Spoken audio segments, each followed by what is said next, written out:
Everyone, आज का हमारा टॉपिक है ऑब्जेक्टिव टाइप टेस्ट। इससे पहले हमने आपको बताया है कि टेस्ट या परीक्षण क्या होता है, परीक्षण के कौन कौन से प्रकार हैं। उसमें हमने दो प्रकार आपको बताया था, एक निबंधात्मक परीक्षण और दूसरा वस्तुनिष्ठ परीक्षण। निबंधात्मक परीक्षण क्या अभी हमने बताया था और उसके कौन कौन से प्रकार हैं, उसके क्या गुण होते हैं, क्या कमियां होती हैं, इसके बारे में हम पहले डिस्कस कर चुके हैं। ठीक है, आज हमारा टॉपिक जो है वो ऑब्जेक्टिव टाइप टेस्ट है, यानी कि वस्तुनिष्ठ परीक्षण क्या होता है। तो चलिए देखते हैं कि वस्तुनिष्ठ परीक्षण क्या है। वस्तुनिष्ठ परीक्षणों का निर्माण सर्वप्रथम होरास मैन ने किया था। छात्रों के उत्तरों की जांच तथा फलांकन की दृष्टि से यह परीक्षण बहुत उपयोगी है। ठीक है, जो वस्तुनिष्ठ जो परीक्षण था उसका प्रयोग जो है सर्वप्रथम होरास मैन ने किया था। और ये जो परीक्षण है ये उत्तरों के मतलब व्यक्ति के मूल्यांकन करने में बहुत आसानी होती है। इसमें उत्तर जो होते हैं वो बिल्कुल एक जैसे होते हैं। फॉर एग्जाम्पल कि जो हमारे ऑब्जेक्टिव क्वेश्चंस होते हैं उनके जो भी आंसर होते हैं वो बिल्कुल सटीक होते हैं, सही उत्तर होते हैं और उसमें किसी भी प्रकार का हेरफेर नहीं किया जा सकता है।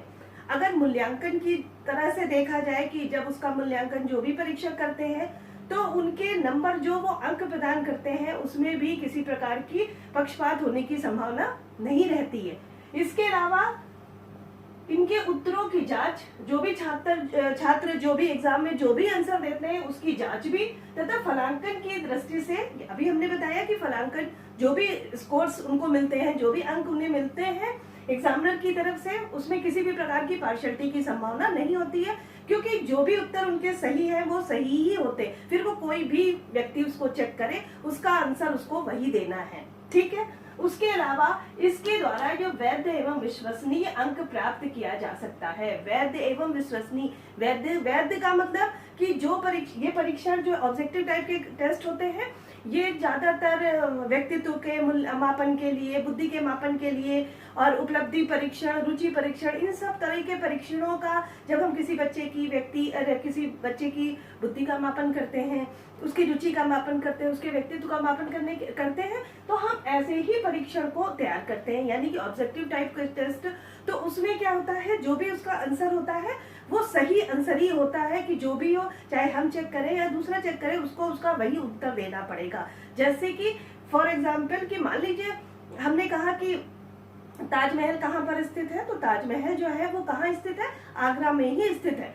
ये हमारा एक वाक्य का एक आंसर है कि हमारा जो है मान लीजिए फिलिंग द ब्लैंक्स हमने बनाया। ये इस टाइप के जो प्रश्न होते हैं ऑब्जेक्टिव टाइप के, वो इसी टाइप के होते हैं। सत्य असत्य प्रश्न, रिक्त स्थानों की पूर्ति, मिलान प्रश्न, बहुविकल्प प्रश्न, वर्गीकरण प्रश्न, इस टाइप के ही प्रश्न होते हैं।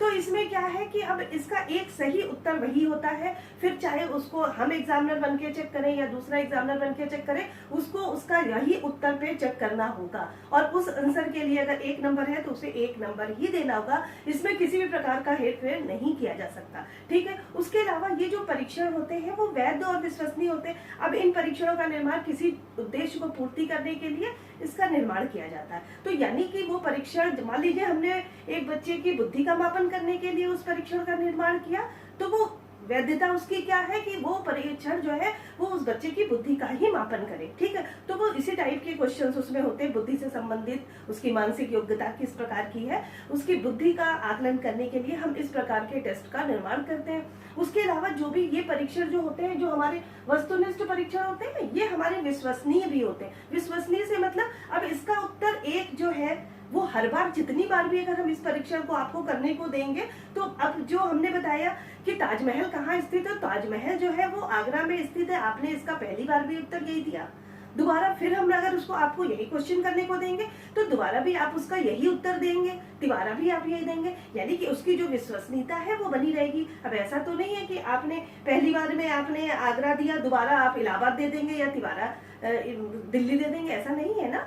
तो जो भी इसका उत्तर होता है वो एक सटीक उत्तर होता है और इसीलिए इस टाइप के जो परीक्षण होते हैं वो जो है हमारी विश्वसनीयता और वैधिकता दोनों ही परीक्षण में होती है। ठीक है, इनको नवीन प्रकार की समीक्षा भी, अब आजकल के समय में जो ट्रेंड है वो हमारा ऑब्जेक्टिव टाइप के ही क्वेश्चंस है और हम लोग खुद भी कर रहे हैं कि एक पेपर हम लोग थ्योरी पेपर देते हैं और दूसरा ऑब्जेक्टिव टाइप के क्वेश्चंस होते हैं और जिसमें हमारे सभी जो क्वेश्चंस होते हैं वो ऑब्जेक्टिव होते हैं। ठीक है, तो चलिए ये हमने देखा कि वस्तुनिष्ठ परीक्षण क्या होता है। तो वस्तुनिष्ठ परीक्षण जैसा कि अभी हमने बताया कि इसका सर्वप्रथम प्रयोग किसने किया था, होरास मैन ने किया था।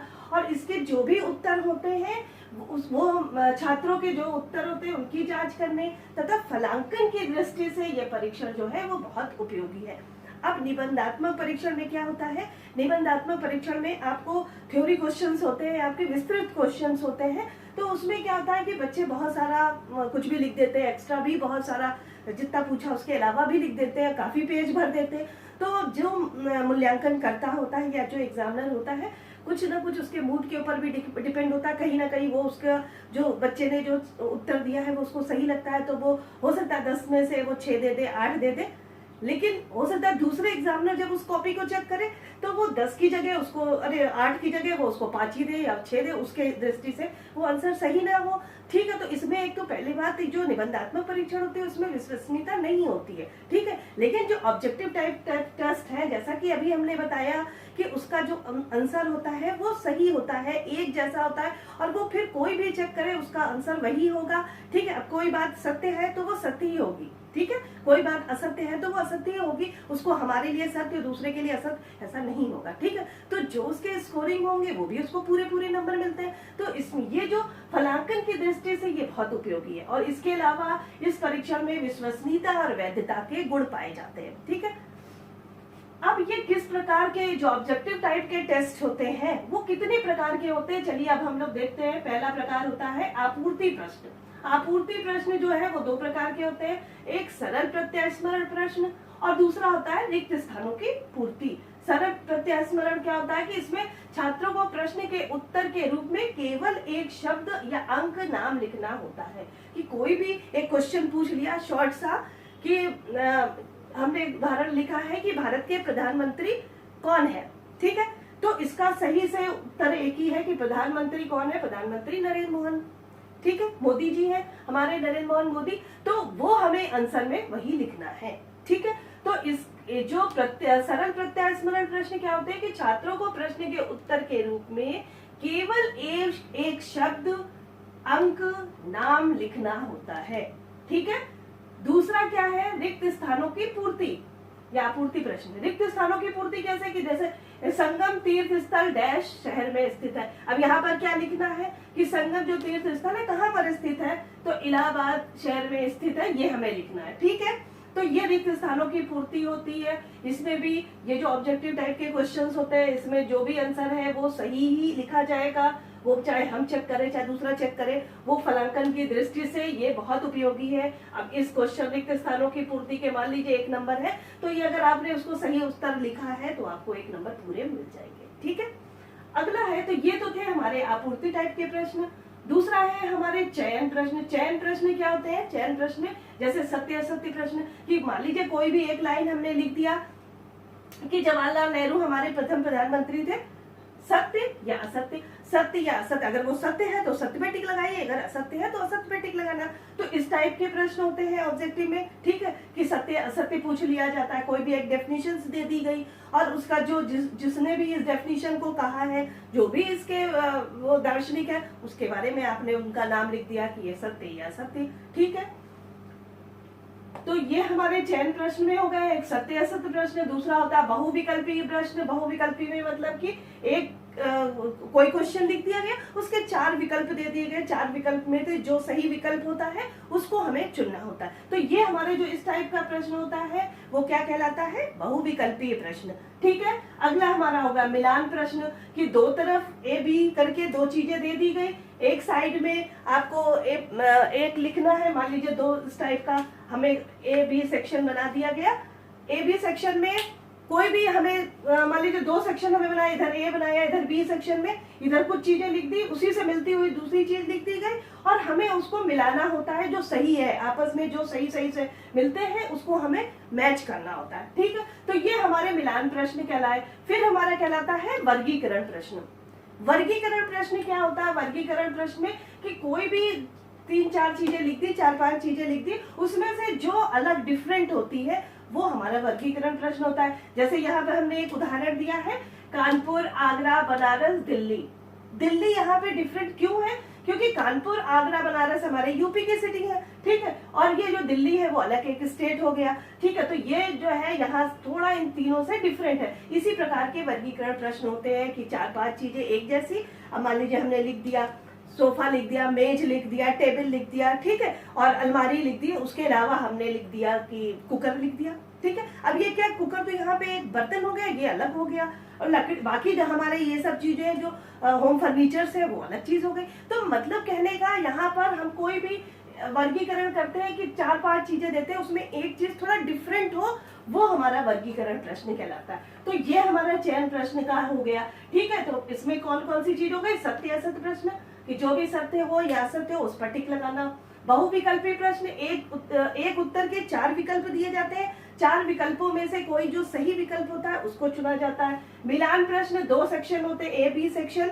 बी सेक्शन और ए बी सेक्शन दोनों आपस में कई चीजें होती हैं, एक दूसरे से मैचिंग होती हैं और आपको वो मैच करना होता है, ठीक है। और वर्गीकरण प्रश्न की 4 चीजें, उनमें से एक डिफरेंट होता है, उसको आपको टिक करना होता है। तो ये हमारे होते थे चयन प्रश्न हो गए, और दूसरा हमारा हो गया आपूर्ति प्रश्न। ये हमारे हैं वस्तुनिष्ठ परीक्षण के जो प्रकार होते हैं, ये हो गए। अब हम चलिए देखते हैं कि जो वस्तुनिष्ठ परीक्षण है उसके क्या गुण है, उसमें क्या क्या क्वालिटीज होती हैं, क्यों ये पेपर अच्छा माना जाता है, ठीक है।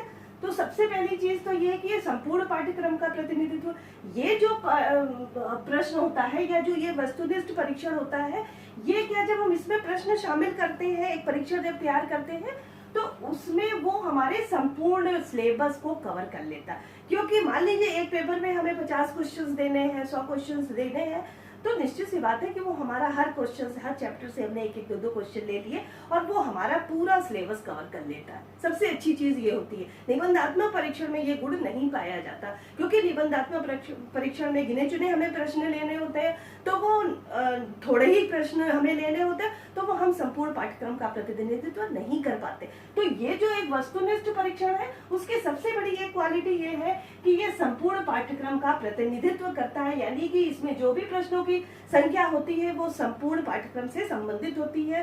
तो एक बच्चा जो पूरा अगर पाठ्यक्रम पढ़ता है तो वो बहुत अच्छे से इस चीज को कर लेता है। दूसरा है अंकन में सुगमता। अभी हमने बनाया कि फलांकन की दृष्टि से ये परीक्षण बहुत उपयोगी, कि जो भी हम अंक प्रदान करते हैं, अब इस क्वेश्चन का 1 नंबर है तो वो अगर सही लिखा हुआ तो हमें पूरा उसे 1 नंबर देना है, अगर ये गलत है तो उसको हमें 0 नंबर देना है। यानी कि अंकन में बहुत आसानी होती है, जबकि निबंधात्मक परीक्षण में ये गुण नहीं होता। क्योंकि निबंधात्मक परीक्षण में मेरी दृष्टि से वो क्वेश्चन हो सकता है वो 4 नंबर का हो, लेकिन दूसरे की दृष्टि से हो सकता है वो क्वेश्चन 3 नंबर का ही हो या 6 नंबर का हो, ठीक है। तो उसमें हमारी जो विश्वसनीयता है वो वैधता अपने आप ही कम हो जाती है, ठीक है। और अंकन में आसानी नहीं होती है, अलग अलग तरीके से लोग उसको पढ़ते हैं, उनके हिसाब से कुछ अलग आंसर होता है, उनको कुछ और चीज सही लगती है। लेकिन इसमें जो सही वो सही है, वो चाहे वो मेरी दृष्टि से हो या दूसरे की दृष्टि से हो, ठीक है। तो अंकन में सुगमता, आराम से इसकी जो फलांकन, जो बच्चों को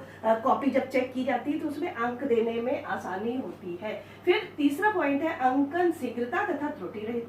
अभी हमने चीज बताई कि जो भी हमने बच्चों को अंक देते हैं वो बहुत, एक तो जल्दी हो जाता है, इसको या तो कंप्यूटर से चेक कर लिया जाए तो भी बहुत आसानी से हो जाता है, या हमारे पास सही क्वेश्चन का जवाब है ही तो फटाफट वो क्वेश्चंस चेक हो जाते हैं। उसके लिए हमें बहुत पढ़ना नहीं पड़ता है, बहुत चीजें ध्यान नहीं देती, जो उसका आंसर है वो सटीक होता है। सत्य असत्य प्रश्न है, बहुविकल्पी प्रश्न है, जो भी उसके सही आंसर है उसको बारे में बहुत जल्दी से हम शीघ्रता से उसकी कॉपी चेक हो सकती है, और त्रुटि रहित रहती है, उसमें गलती होने की भी संभावना नहीं रहती है।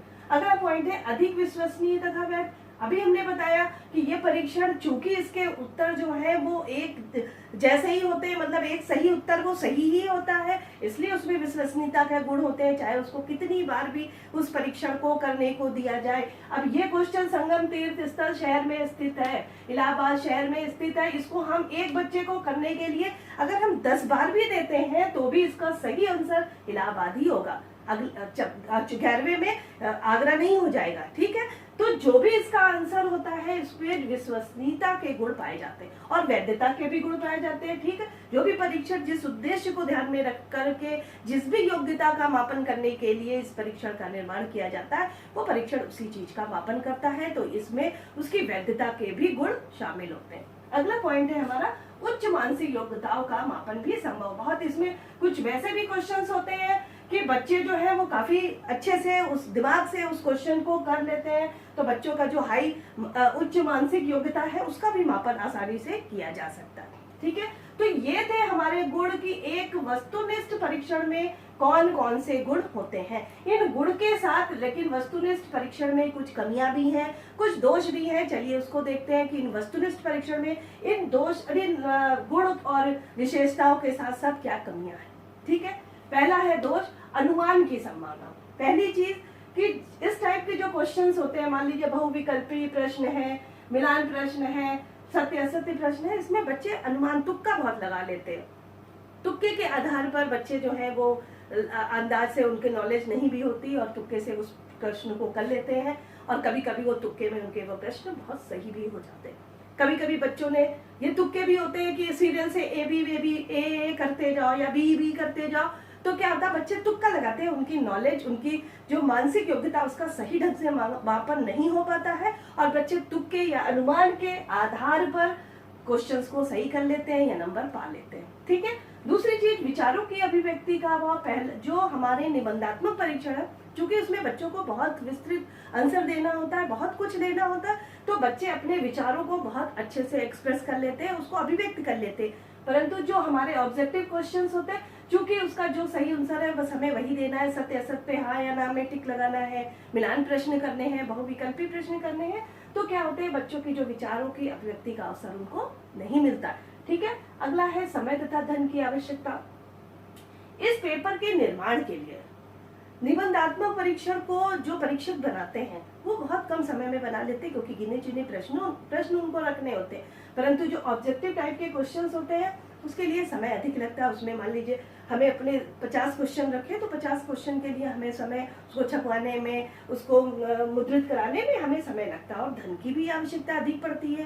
जाहिर सी चीज है कि वो 50 क्वेश्चन है उसको हमें टाइप कराना है या हमें उसके लिए ज्यादा समय चाहिए, ज्यादा पैसे चाहिए, तो धन की भी आवश्यकता हमें इस तरह के ऑब्जेक्टिव क्वेश्चंस में होती हैं, जो चीजें हमारे निबंधात्मक परीक्षण में नहीं होता। और अगला है परीक्षण के निर्माण में कठिनाई। जो इस टाइप के परीक्षण होते हैं उसमें बड़ा ध्यान दे करके हमें परीक्षण बनाना पड़ता है। जो क्वेश्चंस है उसको बड़े ढंग से मान लीजिए बहुविकल्पी प्रश्न है तो बहुविकल्पी प्रश्नों में जो भी विकल्प हमने दिए हैं वो सही होने चाहिए। ऐसा ना हो कि हम कुछ अलग ही विकल्प रख दें तो जो सही आंसर है वो हो ही ना उसमें, या रिक्त स्थानों की पूर्ति है या वर्गीकरण प्रश्न है, तो इन चीजों के निर्माण में कठिनाई होती है। प्लस बहुत सारे क्वेश्चंस होते हैं, उसका भी ध्यान एक परीक्षक को देना पड़ता है कि जो उसके निर्देश है वो स्पष्ट हो। ठीक है, जो उसको भाषा शैली है वो बच्चों को समझ में आए। तो कहीं ना कहीं से जो परीक्षण का निर्माण में भी एक टीचर को दिक्कत आती है, जो निबंधात्मक परीक्षण में नहीं आती है। क्योंकि एक परीक्षक की दृष्टि से यदि हम देखें तो जो भी परीक्षक इस परीक्षण का निर्माण कर रहा है तो वो बहुत आसानी से निबंधात्मक परीक्षण को बना लेता है, क्योंकि उसे कुछ गिने चुने क्वेश्चंस रखने होते हैं, तो वो बहुत आराम से बहुत सुगमता के साथ इस परीक्षण का निर्माण कर लेता है। परंतु जो ऑब्जेक्टिव टाइप के क्वेश्चन होते हैं उसके निर्माण में परीक्षक को थोड़ी परेशानी होती है। तो ये थे हमारे उसके दोष की एक ऑब्जेक्टिव टाइप के जो टेस्ट होते हैं उनमें क्या गुण होता है और क्या दोष होता है। तो ये हमारा जो टॉपिक था कि परीक्षण क्या है, परीक्षण के कौन कौन से प्रकार हैं, परीक्षण जो है वो किसी भी दो या दो से अधिक व्यक्तियों की जब हम तुलनात्मक अध्ययन से सुव्यवस्थित प्रक्रिया के माध्यम से करते हैं या सिस्टमैटिक तरीके से किसी भी बच्चे की योग्यता का सही मापन करते हैं तो वो हमारे परीक्षण कराते हैं। और हमें परीक्षण की आवश्यकता ही व्यक्ति की योग्यताओं का मापन करने के लिए पड़ती है। ठीक है, तो परीक्षण जो है वो दो प्रकार के, निबंधात्मक और वस्तुनिष्ठ। निबंधात्मक परीक्षण जो ऐसे टाइप क्वेश्चंस होते हैं और वस्तुनिष्ठ जो प्रश्न होते हैं ये हमारे आपूर्ति प्रश्न, चयन प्रश्न, रिक्त स्थानों की पूर्ति आदि वगैरह होते हैं, सत्य असत्य प्रश्न। तो ये हमारे गुण और ये दोष। ठीक है, नमस्कार।